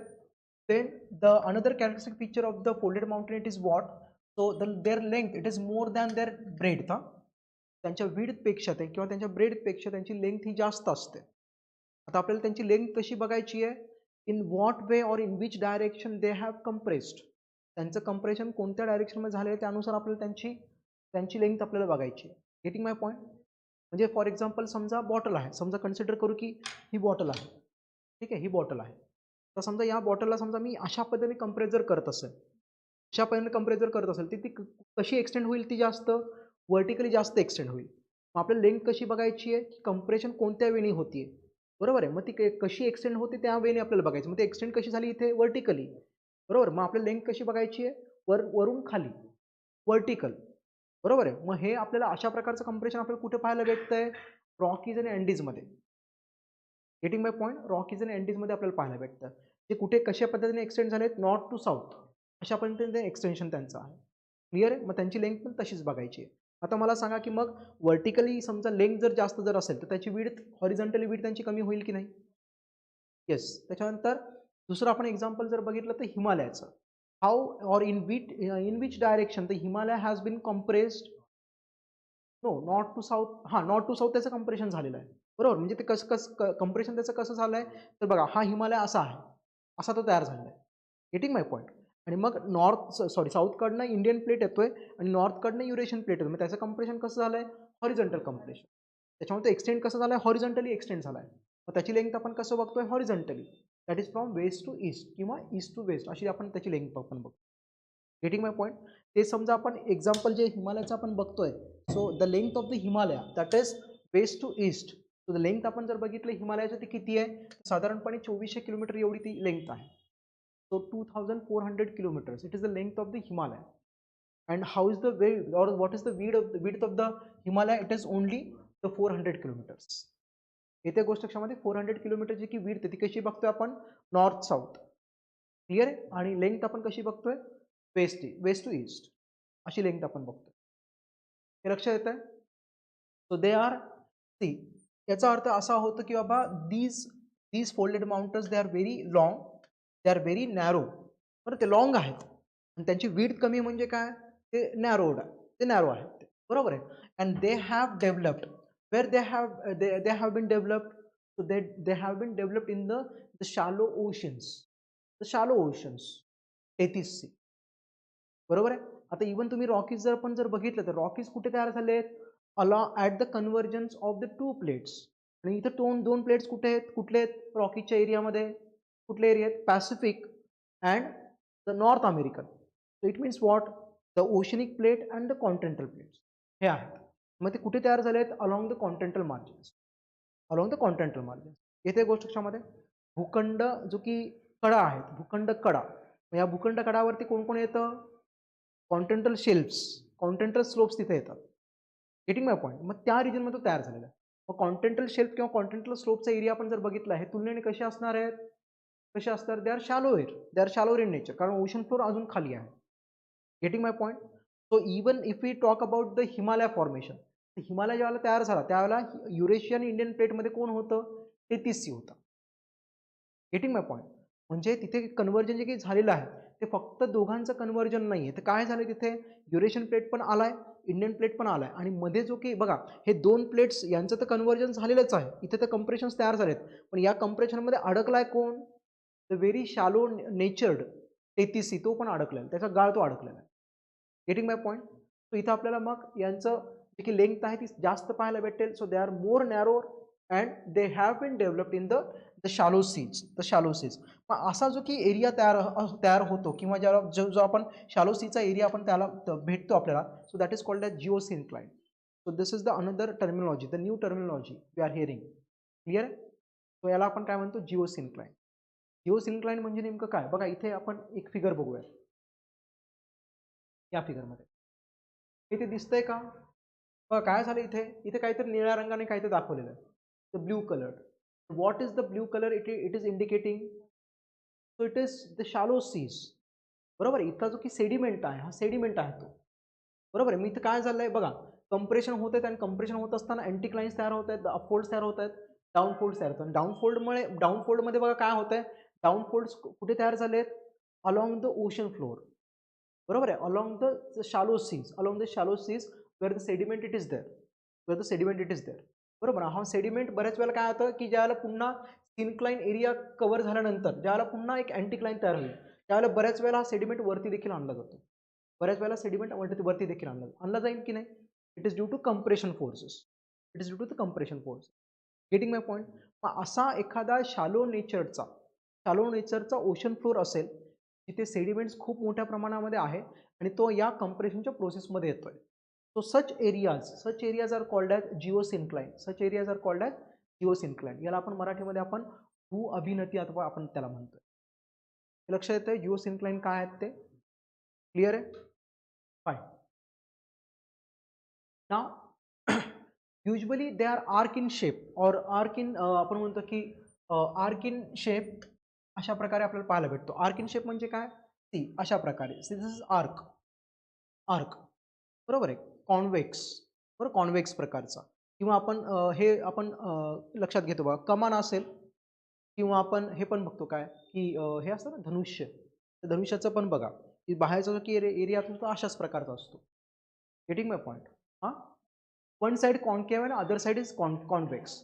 अशा प्रकारचा तो एरिया आपल्याला पाहायला भेटतो. Even in the case of Himalayas. तर हिमालयाज आपण जर बघितलं तर हिमालयाजमध्ये पण बघा आपल्याला दोन बाजू आपल्याला पाहायला भेटतात. बरोबर आहे. दोन बाजू कोणत्या? The northern slope and the southern slope. Northern slope कुठे आहे? Toward China. साऊदर्न स्लोप कुठे आहे? Towards India. Getting my point? आता मला सांगा इथं कॉन्व्हेक्स कुठे आहे आणि कॉन्केव्ह कुठे आहे? कॉन्व्हेक्स साईड कुठे आहे हिमालयाची? आपल्याकडे जी बाजू आहे ती कॉन्व्हेक्स आहे का चायनाच्या बाजूकडे आहे ती कॉन्व्हेक्स आहे? इंडियाकडे जी ती कॉन्व्हेक्स आहे. बरोबर आहे. आणि इकडे जो आपण बघतो चायनाकडे तो कॉन्केव्ह आहे, तो कॉन्केव्ह आहे. येते गोष्ट लक्षामध्ये, ते नेहमी लक्षात ठेवायचं. The slope of the Himalaya towards the China it is concave and slope towards the India it is convex. बरं, आता मग मला सांगा की मग स्लोप्स जास्त स्टीपर कुठे असतील, चायनाकडे का इंडियाकडे? चायनाकडे. त्याच्या सध्याच्या कंडिशनला स्लोप्स कुठे जास्त असते? No doubt. जर तुम्ही समजा स्ट्रक्चरल मेकॅनिझम जर लक्षात घेतली तर means as per the structural mechanism the concave side should have more steep slopes. बरोबर. आणि त्यावेळेला ते तसं होतं पण नाव डेज किंवा प्रेझेंट स्टेटस आपण जर बघितलं आपल्याकडची जी की साईड आहे ती जास्त स्टीपर आहे. Though we have the convex side. Why it is so? Why it is so? Why it is so? कशामुळे? हां, बरोबर सांगतोय. सांग, सांग. हां, येस एक्झॅक्टली. समजा कन्सिडर करूया, हे बघा, ही कॉन्व्हेक्स साईड आहे समजा. ही कॉन्व्हेक्स साईड. आता या इथं रिजनवरनं समजा खूप सारे ग्लेशियर्स जर होत असतील आणि आपल्याला माहिती इथं ग्लेशियर्स तयार होतात. बरं, यमुनोत्री ग्लेशियर असेल, गंगोत्री ग्लेशियर्स असेल, वेगवेगळे ग्लेशियर्स तयार होतात. मग ग्लेशियर्स बट ऑब्व्हियसली ते मूव्ह होणार आहेत आणि मूव्ह होत असताना ते या पार्ट्स इरोजन करतील की नाही? करतील की नाही इरोजन्स? बरोबर. इवन आपल्याला हे पण माहिती की बाबा या रिजन्समधनं खूप साऱ्या नद्या ओरिजिनेट होतात, उगम पावतात ते. आणि आपण जर बघितलं तर आपल्याकडे most of the reverse they are east flowing reverse and most of them they take their origin in the Himalayan region, right or wrong? बरोबर. मग ते नद्या पण त्याचं इरोजन करतील की नाही? मग इरोजन करून करून इथलं कॉन्व्हेक्सिटी संपेल की नाही किंवा कमी होईल की नाही? समजा कॉन्व्हेक्सिटी कमी जर होती याचा अर्थ काय होतो की हा भाग पण आता स्टीपर स्लोपमध्ये कन्वर्ट होतोय तो. That is the reason why after the formation of the Himalayas though our slopes, बरोबर आहे, though our slopes had the convex side, but nowadays they are more steeper in nature because of the erosion action taken place by the glaciers and the rivers. Getting my point? हे तर लक्षामध्ये. Fine. Then most of the folded mountains, किंवा आपण म्हणतो most of the म्हणण्यापेक्षा all the folded mountains they develop along the continental margins where they stand just in front of the oceans, बरोबर. कुठे तयार होत आहेत ते? भूखंडाच्या कडावरती तयार होत आहेत, कॉन्टिनेंटल मार्जिन्स वरती तयार होत आहेत, बरोबर. कुठलेही तुम्ही फोल्डेड माउंटन्स बघा, सगळेचे सगळे फोल्डेड माउंटन्स कुठे तयार झालेत? Along the continental margins. Take the example of Rockies, take the example of Andes, take the example of Alps, बरोबर. तर रॉकीज कुठे तयार झालेत? पॅसिफिक ओशनच्या समोर तयार झालेत, आहेत की नाही? पॅसिफिक ओशनच्या समोर. अँडीज कुठे आहेत? एक्झॅक्टली पॅसिफिक ओशनच्या समोर आहेत. आल्प्स कुठे आहेत? कुठल्या ओशनच्या किंवा कुठल्या सीच्या समोर आहेत ते? कुठल्या सीच्या समोर आहेत?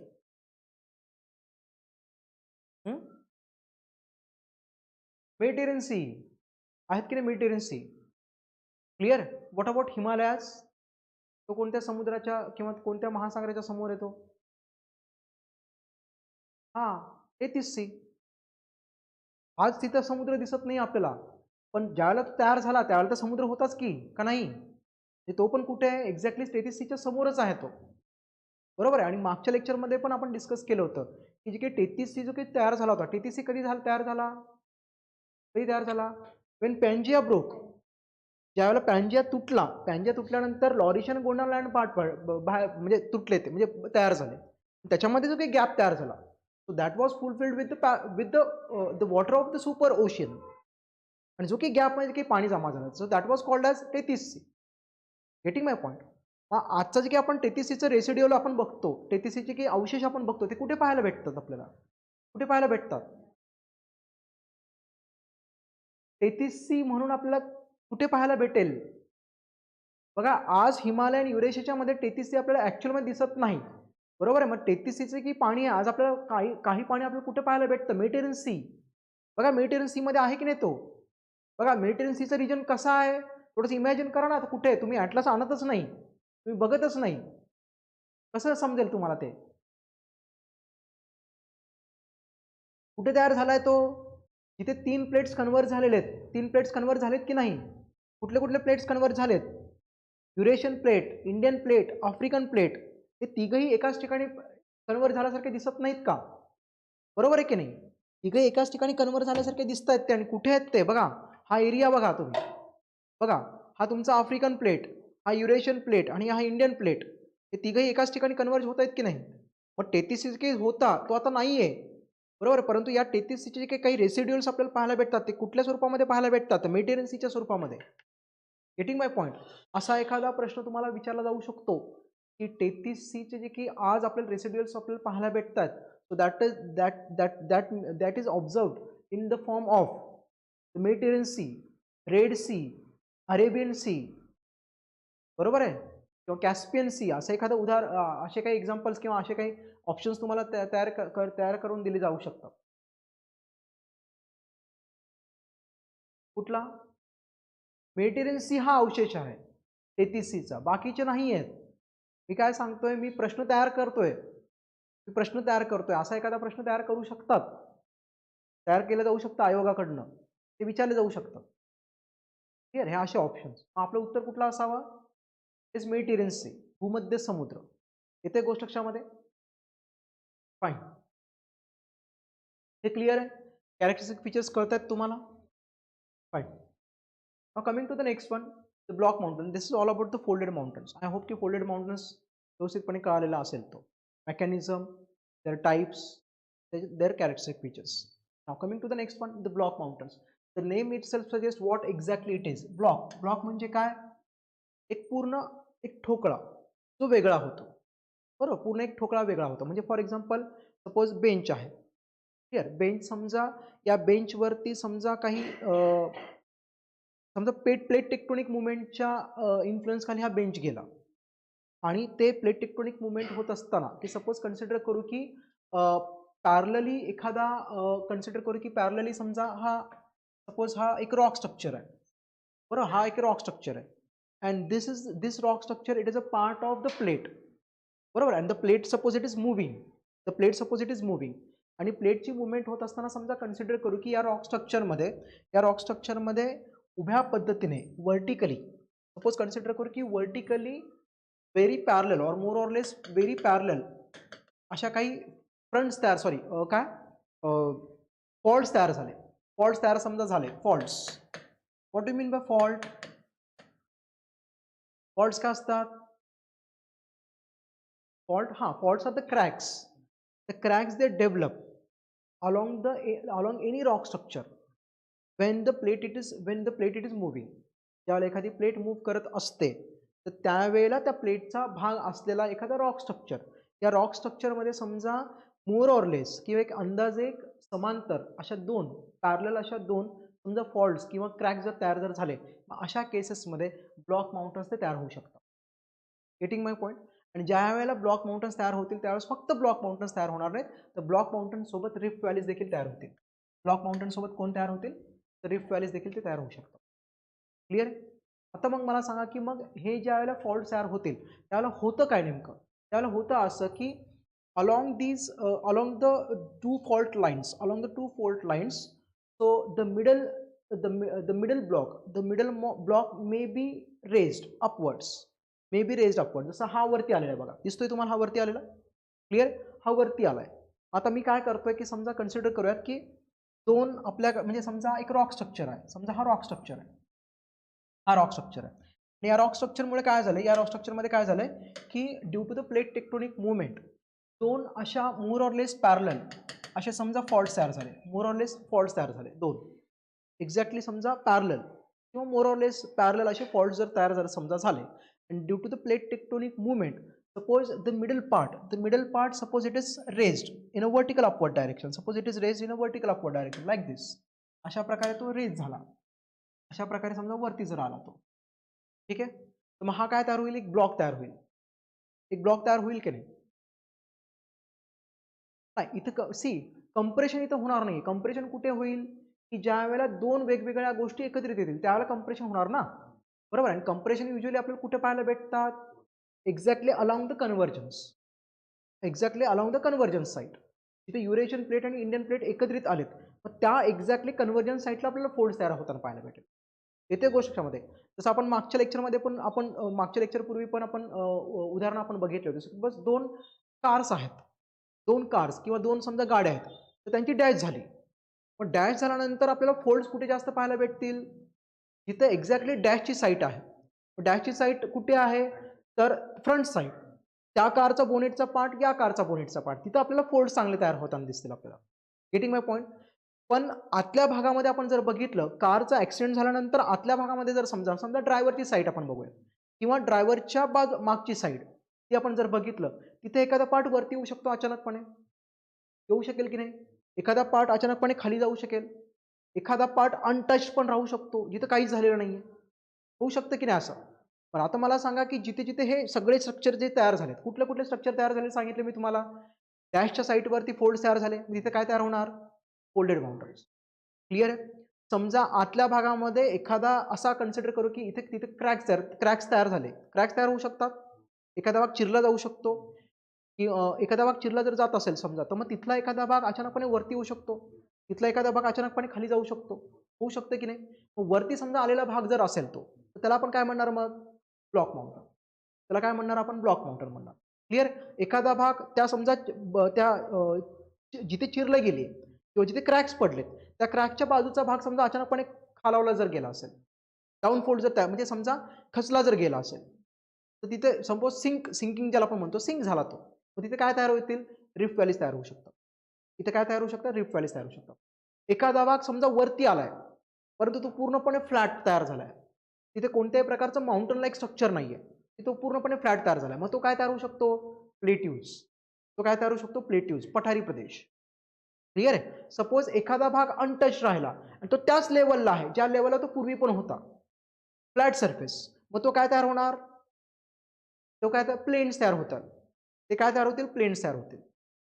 Getting my point? अशा वेगवेगळ्या पद्धतीने आपण काय म्हणतो, हे सगळे कशामुळे तयार झाले? कशामुळे तयार झाले कारमध्ये? Due to the accident. मग ॲक्सिडेंट रेफरन्स आपल्याला कसं घ्यायचं आहे? The plate tectonic movement. Getting my point? हे लक्षात येतंय आता? चलो फाईन. मग आता ब्लॉक माउंटन हा तयार झाला. सपोज द मिडल पार्ट आपण काय म्हणतो की आपण म्हणतो की the two faults that have been created due to the plate tectonic movement, and between the area between the two fault lines, suppose the middle part has been raised, मग तो काय तयार होणार? हा वरती आलाय. वरती आलाय म्हणजे काय? त्याची हाईट थोडीशी वाढल्यासारखी दिसतेय, त्याची हाईट वाढलेली आहे. सो मग तो कन्वर्ट कशामध्ये होणार? तो तयार होईल ब्लॉक माउंटन मध्ये. तो कशामध्ये तयार होईल? ब्लॉक माउंटन मध्ये. आता मला सांगायचे की ऍडजस्टंट साइड्स आहेत. ऍडजस्टंट साइडचं काय झालं? ऍडजस्टंट साइड वरती आलेत का? नाही. ते खाली खचले गेलेत का? नाही. परंतु हा जो की ब्लॉक माउंटन तयार झाला त्याच्या कंपॅरिझन मध्ये ते भाग कसे झालेत? आता ते आता खाली खचल्यासारखे झालेत की नाही? हो का नाही? बरोबर आहे. म्हणजे फॉर एक्झाम्पल समजा हा म्हणजे पोडियम आहे, ठीक आहे, किंवा डायस आहे. तर समजा आता हा लेवल सरफेस आहे. समजा इथे क्रॅक तयार झाला, बरोबर आहे. म्हणजे समजा याची इकडची बाजू समजा ही असेल आणि इथे दोघांच्या मध्ये समजा क्रॅक जर तयार झाला, अचानकपणे समजा हा भाग वरती जर आला, हा भाग तसाच आहे, वरती कोण आलाय? हा भाग आलाय. हा भाग, या भागाची हाईट वाढणार, मग याला मी काय म्हणणार? Block mountain. परंतु हा भाग भलेही तो वरती आलेला नाही पण याच्या तुलनेमध्ये तो खाली खचल्यासारखा दिसतोय, मग तो काय तयार होणार? तो तयार होईल रिफ्ट व्हॅली. त्याला आपण काय मराठीमध्ये काय म्हणणार? खचदरी. सो इट इज द रिफ्ट valley area, it is the another रिफ्ट व्हॅली एरिया. हा तुमचा रिफ्ट व्हॅली तयार होईल. दोन ऍडजस्टंट साइड जे आहेत ते रिफ्ट व्हॅली तयार होतील. येत्या गोष्ट कशामध्ये? दिस इज द वन वे. हा एक वे आहे जिथे ब्लॉक माउंटन्स आणि रिफ्ट व्हॅलीज तयार होत असतात. नेहमी लक्षात ठेवायचं की जिथे जिथे ब्लॉक माउंटन्स तयार होतील तिथे तिथे रिफ्ट व्हॅलीज तयार होणार. येत्या गोष्ट कशामध्ये? This is the one way. Now the second way is what? Suppose a rock structure it is there. Suppose हा रॉक स्ट्रक्चर आहे, ठीक आहे. आता पुन्हा एकदा आपण काय बघतोय की दोन फॉल्ट लाईन तयार झाले, दोन फॉल्ट तयार झाले, मोर ऑर लेस पॅरलल. असे दोन फॉल्ट तयार झाले, हे दोन फॉल्ट तयार झाले. मग या केसमध्ये नेहमी तो भाग वरतीच यायला पाहिजे असं काही नाहीये. हा भाग खचला देखील जाऊ शकतो. Right or wrong? हा भाग खचला देखील जाऊ शकतो. मग समजा हा भाग आपण जर बघितला तर हा भाग वरती येण्याच्या ऐवजी समजा हा भाग खचला गेला, अशा पद्धतीने हा भाग खचला गेला. गेटिंग? मग तो भाग कसा तयार होईल?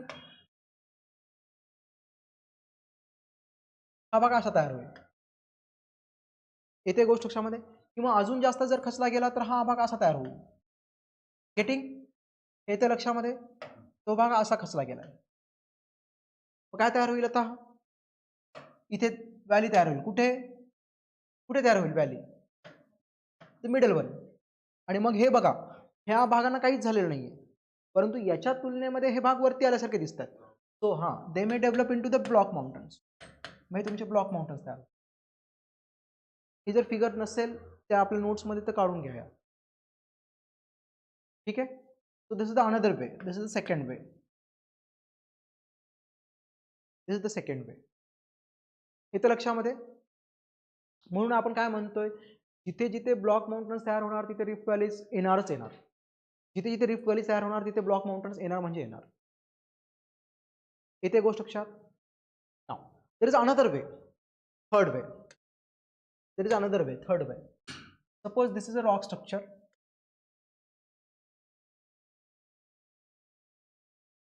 दिस इज अनदर रॉक स्ट्रक्चर. आणि आता दोन फॉल्ट लाईन्स तिथे पण तयार होत आहेत. समजा दोन फॉल्ट लाईन्स इथे पण तयार होत आहेत. सपोज द फॉल्ट लाईन्स, हे तुमचे फॉल्ट लाईन्स आहेत, ठीक आहे. आता आपण काय बघतोय की the two adjacent sides of the faults, दोन फॉल्टच्या बाजूला असलेले जे की भाग असतील ते आता खचत आहेत. They are now sinking, they are now sinking. The two adjacent sides of the faults now they are sinking. बरोबर आहे. मग त्यांचं सिंकिंग होणार आहे इथे. तर सिंकिंग होते म्हणजे काय? हे खाली आणले जातील बघा, हे खाली आणले जात आहेत, हा खाली आणला जातोय. क्लिअर? हा जर खाली आणला जर जात असेल तर हा वरती आल्यासारखा दिसतो. हे कसे तयार होतील बघा.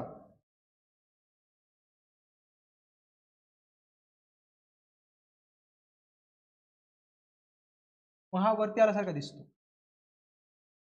हा भाग खाली खचला गेलाय.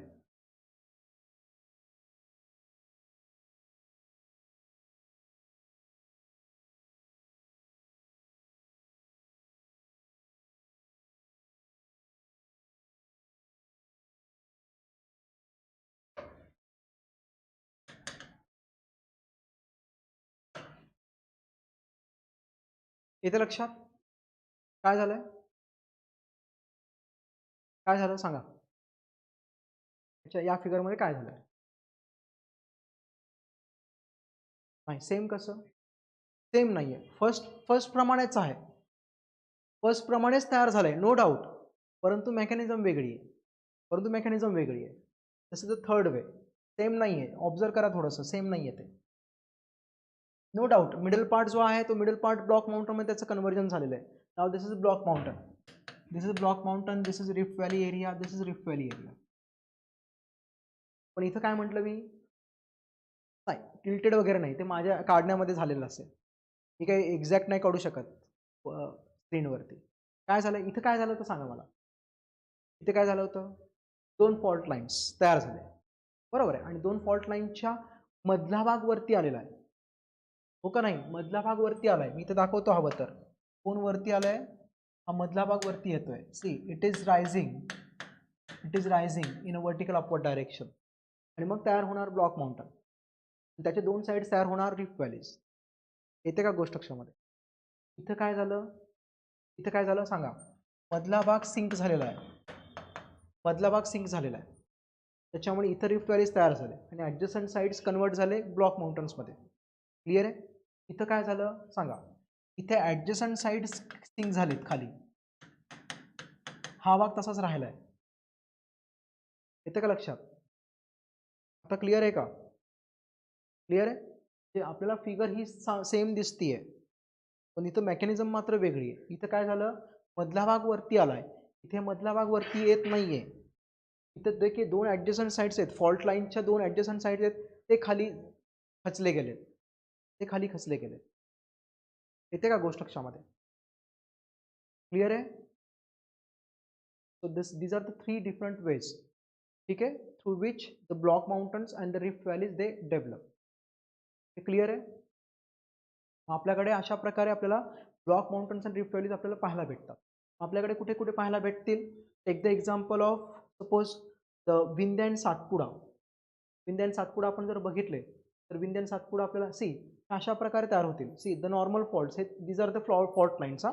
These are the fault lines, हे तुमचे फॉल्ट लाईन्स आहेत. हा fault line, this is the fault. आता काय झालंय सांगा बघा. हा भाग खचला गेलाय किंवा हा भाग वरती येतोय, हा भाग खचला जातोय किंवा हा भाग वरती येतोय. काय तयार होतील? Block mountains. हा काय तयार होईल? रिफ्ट valley. So this is block mountain, this is रिफ्ट व्हॅली, दिस इज रिफ्ट valley, this is block mountain, this is block mountain. Clear? So adjacent block mountains रिफ्ट व्हॅलीज तयार होऊ शकतात. असं काही नाही की बाबा एकच ब्लॉक माउंटन असेल दोन रिफ्ट व्हॅलीज असतील, किंवा एकच रिफ्ट व्हॅली असेल दोन ब्लॉक माउंटन्स असतील, असं काही नाही. So it may be in the form of chain असू शकते ती.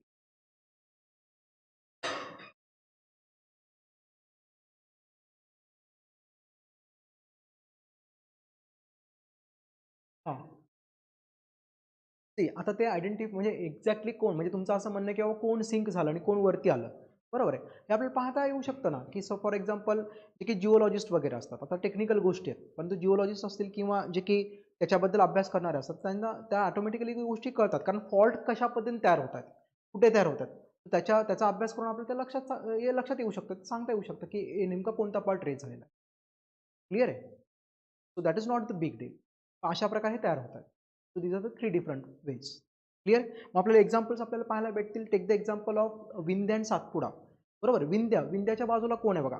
तसं विंध्याच्या बाजूला आपण खाली येऊया टुवर्ड्स द साऊथ, आपल्याला काय पाहायला भेटते? The valley area. the valley area now in which the Narmada river it is flowing. Narmada river आता वाहते तिथून बघा. कोण आहे? विंध्य आहे. विंध्यानंतर नर्मदा आहे. नर्मदा त्या दऱ्यांच्या प्रदेशामध्ये वाहते. मग नंतर कोण येतोय? नंतर सातपुडा येतोय. मग सातपुडाच्या इकडे आपण जर बघितलं तापी रिवर फ्लो करते. तापी रिवर पण कुठे फ्लो करते? त्या व्हॅलीच्या रिजनमधनं ती फ्लो करते. बरोबर. म्हणजे आता क्रोनॉलॉजी कशी आहे बघा. विंध्य आहे, नर्मदाचा व्हॅली रिजन आहे, परत सातपुडा आहे, परत तापीचा व्हॅली रिजन. म्हणजे काय तयार झालेत? विंध्य हा ब्लॉक माउंटन आहे, परत रिफ्ट व्हॅली, परत ब्लॉक माउंटन, सातपुडा आणि परत रिफ्ट व्हॅली आपल्याला पाहायला भेटते. Getting my point? So this is the आपण म्हणतो की this is how the block mountains and the rift valleys they have developed. आपल्याकडे बऱ्याच ठिकाणी आपल्याला पाहायला भेटतं. इव्हन आपण जर बघितलं जसं की छोटा नागपूर प्लेट्यूचा रिजन आपल्याला पाहायला भेटतो. कुठले कुठले स्टेट्स इथं कव्हर करतो छोटा नागपूर प्लेट्यू? तर छत्तीसगड, झारखंड अँड ओडिशा हा पार्ट आहे तो. क्लिअर आहे. मग इथं आपल्याला सुवर्णरेखा, दामोदर वगैरे जे काही रिव्हर्स आहेत हे रिफ्ट व्हॅलीजमधनं ते फ्लो करतात. येते गोष्ट म्हणजे इथे जे काही हिल्स आहेत हे हिल्स दुसरे तिसरे काही नसून हे ब्लॉक माउंटन्स आहेत. हे क्लिअर आहे? फाईन. त्याच्यानंतर आपल्याला अजून इथं आपल्याला उदाहरण आपल्याला पाहायला भेटतील. ग्रेट रिफ्ट व्हॅलीचं उदाहरण आपण बघितलंय. ग्रेट रिफ्ट व्हॅली कुठे आहे? ग्रेट रिफ्ट valley along the eastern sides of the Africa. बरोबर आहे. ही ग्रेट रिफ्ट व्हॅली म्हणजे जगामधली सगळ्यात मोठी रिफ्ट व्हॅली आहे ते. हे आपण बघितलं. त्याच्या आजूबाजूला जर बघितलं तुम्हाला ब्लॉक माउंटन्स आपल्याला पाहायला भेटतात. हे लक्षात येत आहे? फाईन. त्याच्यानंतर आपल्याला अजून काही उदाहरणं आपल्याला पाहायला भेटतील. See the Vosges and the Black Forest. The Vosges and the Black Forest. Vosges is a mountain. The Black Forest is also mountain. ठीक आहे. हे कुठे आहे? जर्मनीच्या एरियामध्ये आपल्याला पाहायला भेटतील. बरोबर. वोजेस आहे, ब्लॅक फॉरेस्ट आहे. जर तुम्ही आज ॲटलास आणला नाही तर तुम्हाला पाहायला भेटला असता तो. वोजेस अँड ब्लॅक फॉरेस्ट. त्याच्यामधून वाहणारी बघा वाहणारी आपण म्हणतो की त्याच्यामध्ये व्हॅली रिजन आहे. द व्हॅली रिजन त्या व्हॅलीमधनं आज त्या दऱ्यांमधनं वाहतंय कोण? राहीन नावाची नदी वाहते. The Rhine river it is flowing between the Vosges mountains and the Black Forest mountains. येते गोष्ट लक्षामध्ये? हे क्लिअर आहे? Fine. Now in Germany, in German language, the block mountains are called as Horst, and rift valleys are called as Graben. Rift valleys ना आपण Graben म्हणतो आपण. Horst and Graben. See, this is Horst, and this is Graben. This is Graben. Graben means rift valley, and the Horst means it is the block mountain. Getting? हे लक्षात येत आहे? Fine. Break घ्यायचा आहे. 10 मिनिटाचा break घेऊयात आपण. 8:40 झालेत. 8:50ला परत भेटूयात. ठीक आहे. कंटिन्यू करू 9:15 पर्यंत.